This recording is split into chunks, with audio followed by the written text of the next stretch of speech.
So now that you're making some money from Ai Ofm, you need to learn how to hire VAs to start delegating your time. Now this could be anything from hiring a chatter to take over your chatting and your sales side of business.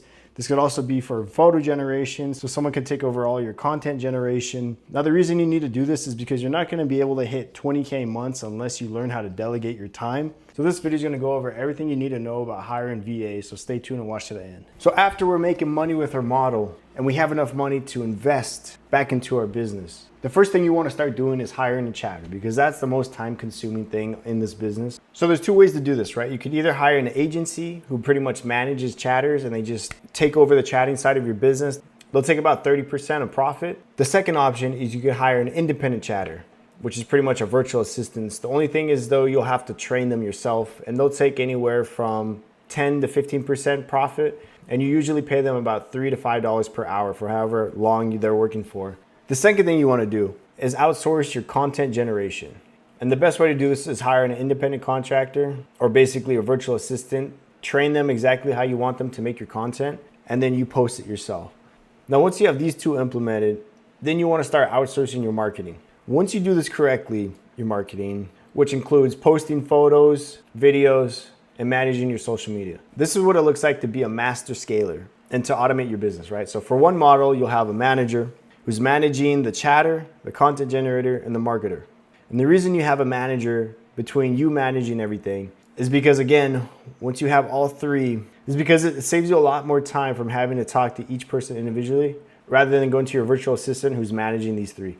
So this is a little bit more complex. Let me break it down more so you understand. So breaking it down even further, the way agencies work, right? They usually have 3 chatters, all with 8-hour shifts. So you have 24-hour coverage. Now you can start off with just having one chatter, work your way up. That's if you want to hire an independent chatter.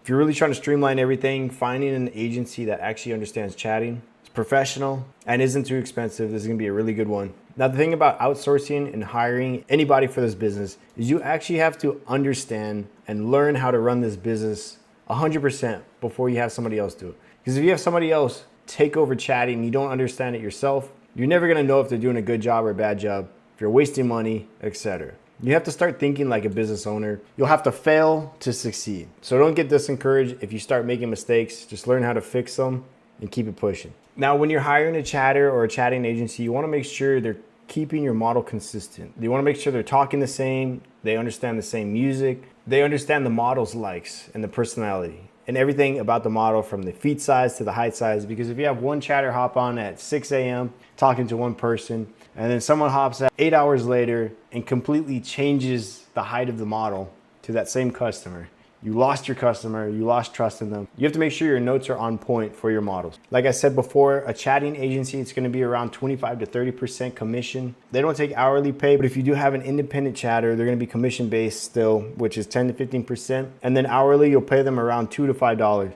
Now there are some chatters you can mess around with the commission. Sometimes you could do only 10 to 15% commission, or you could do hourly $2 to $5 with 5% commission. This really all depends on you. You are the boss now, you get to make up the rules, but this is your overall payment structure in the industry. Now for content generation, you're most likely gonna hire somebody on Fiverr, which is a lot of Filipinos. You're gonna hire them for making images, videos, and then not safe for work content. And then for marketing, it's a little bit more difficult because you can't really just send somebody overseas your Instagram account because it most likely will get banned. So using one phone per model to manage all your social media accounts, there's different ways to do this. The best way is if you have a friend that has some extra time on their hand, give them the phone, pay them for the commission, pay them in your own way for them to be responsible. Of course, this could backfire if your friend doesn't do the work correctly, but that's one option. Another option is to hire somebody overseas, send them a phone. Then again, they might take the phone. So you have to be creative on the marketing side. Maybe we'll touch on that in a bit. But what you want to make sure that they're doing is staying active on the Instagram accounts or any kind of social media accounts so it doesn't look like a bot. You want to make sure they're following trends and of course posting.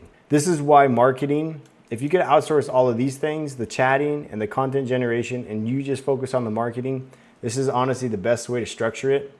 But once you start getting into 2 to 3 to 4 models, you're gonna have to start outsourcing everything. So diving into this, of course, like I said before outsourcing anything, you have to understand how this business works, learn the ins and outs, so when you outsource it, you know what they're doing right and you know what they're doing wrong. If you just start having somebody work for you and you give them no direction, you're gonna waste a lot of money and time. So the best place to look for a virtual assistant is going to be Fiverr, Upwork, onlinejobs.ph, which is in the Philippines, and then there's also Freelancer. Now this is a good tip to know. A lot of the OFM agencies out there have always used onlinejobs.ph to find chatters from the Philippines. And the reason this is because the Philippines, they have really good English, they're not too expensive, and they're really hard workers. So the Philippines would be at the top of the list. Of course, there's also India, they have good English. Pakistan has okay English. Then there's also Vietnam, which is gonna be a lot cheaper, but finding somebody that speaks English over there is gonna be a lot harder. And the places you really wanna stay away from is Indonesia and Malaysia, is because these are Muslim countries and it usually goes against their religion to do this type of work. So you don't want to interview somebody, get them on board, and all of a sudden they aren't allowed to do this work because it goes against their religion.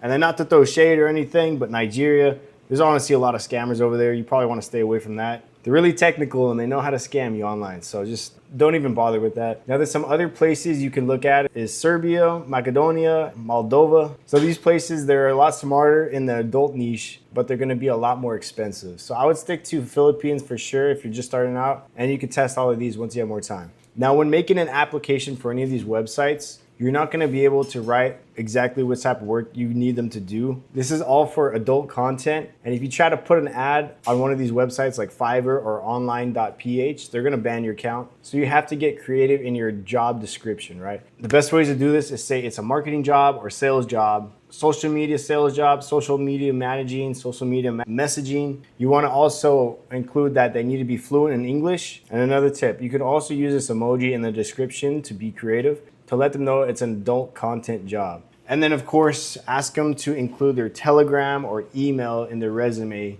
That way you don't have to talk through these websites and you won't get charged a premium. Now when hiring anybody for any of these type of jobs, right? Selling, chatting, content generation, marketing, or selling, you want to put one person on one task, right? If you try to have one person do 3 different type of tasks, number one, they're going to take too long. Number two, they have to learn multiple jobs, which means their quality of work is not going to be good. Now here is a pretty much overall business tip that I could give you, especially since I used to run a service-based business in the past. And this is also what everybody else tells me that is in business. If you could find somebody that does 80% quality of what you can actually output, this is typical. Of course, you want to aim for a 90% output from anybody, but you're never going to get 100% of what you can do. It just doesn't work that way. But you can always incentivize somebody to do great work and to put in extra time into whatever project you have going on by making it a commission-based pay. The higher quality work you put out, the higher commission they'll earn. So once you have 50 applications, you're gonna find 10 candidates out of these applications. And for these 10 candidates, you're gonna give them a test assignment, which is gonna be one type of job that you need them to complete. And you're gonna give them some directions, right? It's gonna be a good outline, but don't give them the full instructions. And the reason this is because you need them to ask you how to complete the assignment correctly. If they start on the task and they complete the task wrong, it's gonna be a waste of time. And yes, you didn't give them the full instructions, but this is gonna be a big help for the future, because when you give them a task and they don't understand it completely and they start on it, even though they've been doing work for you, if they complete it wrong, they have to redo it.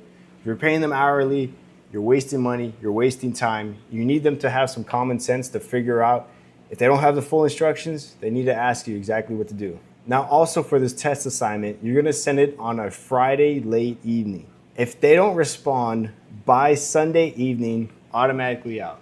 You need them to be on top of it.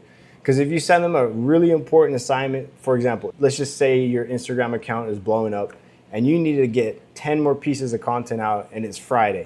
You send it over to them and they don't respond until Monday. You completely lost out on some revenue and you lost the opportunity. So you need to find good workers that are worth keeping. Of course, you're also gonna give them a typing speed test and then test their English fluency. And of course, since this is an online job, you're gonna make sure you test their internet speed. This is really important for chatters because if they get their message 10 minutes later because their internet's not good, you're losing out, man. It's a waste of time. So after they complete this first test, you can weed out the people that aren't good candidates anymore. Let's just say you have 5 now. Now you could give them an in-person interview. Of course, test their English, see how well they know the alphabet. And then you could also give them some extra test assignments, which are gonna be, for example, you give them a script, one of your scripts that are popping off, you need them to study it. Test them on if they actually opened the script, learned it, and understood it. And then of course their punctuality to the interview, that's kind of a no-brainer, right? From here, you can also weed out some other candidates. You'll probably have 1 to 3 that you could pick from.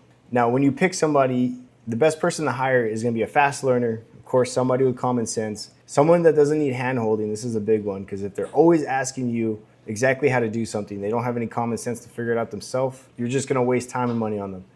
And you wanna make sure they have a fast turnaround time, because business is all about speed. And of course, don't be stuck with one person, right? If it was this easy to find 50 people that were applicants, think about how easy it is to find another 50 applicants. There's so many people in the world, there's so many VAs in the world. If you find somebody and they don't work out, cut them off. It's better to start new than to waste your time on somebody that's not working out. Now, some other tips I could give you is, even though it's not gonna hold up in court if they're overseas, having them sign an NDA really shows some professionalism in your company, so they take it seriously. And then you're always gonna need to have SOPs, which are standard operating procedures. This means, for example, let's just say it's chatting. You write out exactly how you do your chatting on paper, on a PDF, or you can make a video guide on it. And that way you don't have to explain to every person that you hire exactly how to do it. You can send them the PDF, you can send them the video.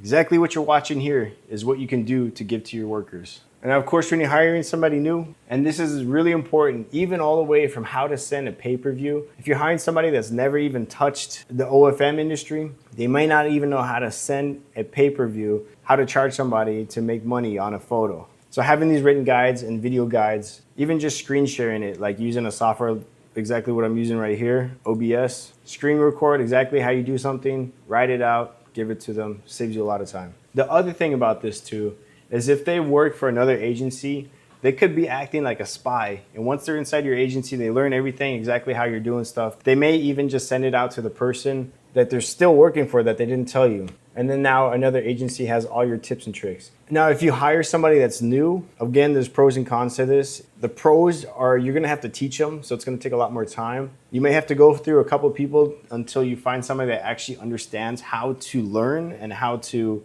work in the OFM industry. But it can be a big pro, because if you teach them exactly how you run your business, or teach them exactly how you do your chatting on your business, and they learn it your way and only your way, they're pretty much just gonna be another version of you. Now, when paying your virtual assistants, there's a couple ways. Of course, you could pay through the site that you found them. So for example, you could pay them through Fiverr. You can also pay them through crypto, and you can also pay them through PayPal. In the US, it doesn't really matter which way you pay them, because on your taxes, you could write it off as contract labor or virtual assistant services or outsourced services or an independent contractor, and you don't have to track the exact way that you're paying them. But as long as you pay your taxes for your business, you can write off everything that you're paying your virtual assistants. Now, don't quote me on this because I'm not a financial advisor. Make sure you ask a tax pro exactly how to do this. But also touching on this is your business, right? You wanna make sure you track your expenses, and you wanna make sure you track your profit. If your revenue is 10K a month, but you're spending 11,000, I don't know how you would do that in this business.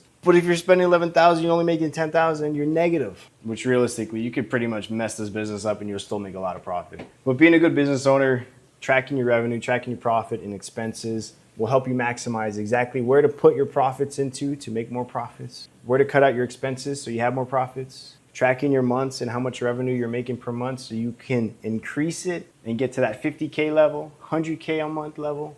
And yes, you could do that with this business. It's how far and how hard you want to work. So Google Sheets, you can share this to them. They can input exactly how much content or whatever work exactly have them doing. They can put that on the Google Sheets. You can view it directly. You don't have to ask them exactly what they've been doing. If they're honest, they'll write it there, and then you can pay them that way. So when you're just starting off, it's a better way to pay them per task, right? So if they make 5 images, you pay them for those 5 images.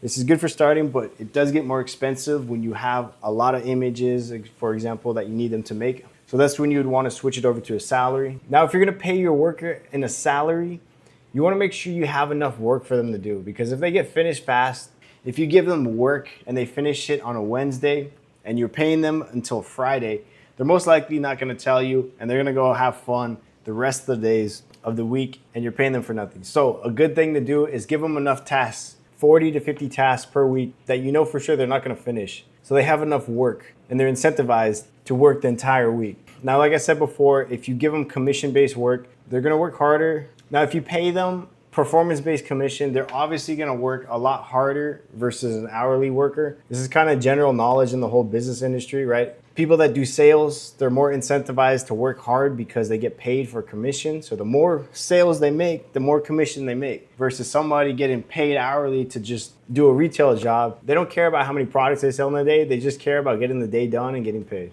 You guys made it all the way to the end, so check it out. We got a little dog here. His name's Rocco.